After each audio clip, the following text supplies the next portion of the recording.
রেনু মাপা হয় কীভাবে দেখেন?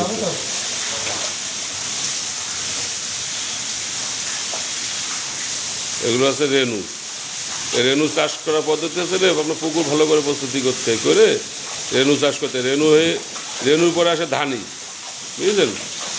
আপনার ডিম বিক্রি হয় না, রেনুটাই বিক্রি হয়, কারণ ফোটার পরে যে মাছটা হয় সেটাই বিক্রি হয়, বুঝেছেন? এটার বলে রেনু।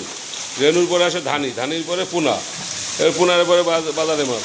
এইভাবে দেখছেন এদের মাছ কালো হয়ে আসছে, দেখুন চাপাটা পুরো কালো হয়ে আসছে, দেখুন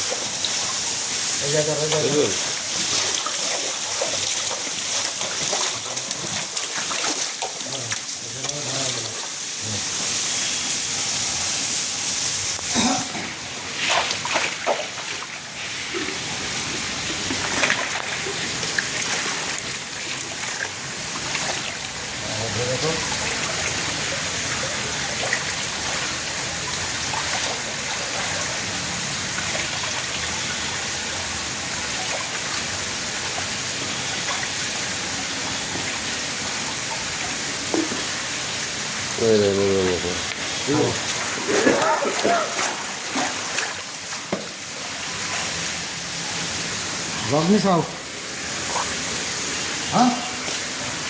প্রতি ব্যাগে 250 গ্রাম করে দেওয়া হবে।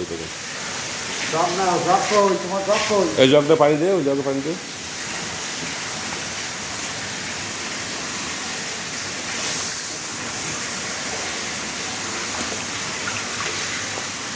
বুঝলেন?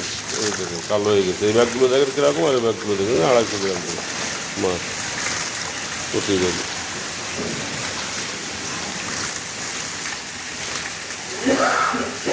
আপনি যদি পুকুর প্রস্তুতি করেন তো এই মাছে কোনো লস নেই, দেখেছেন? 4 লক্ষ 5 লক্ষ বাঁচতে হয় 1 কেজিতে। 1 কেজি রেনুতে 4-5 লক্ষ বাঁচতে হয়।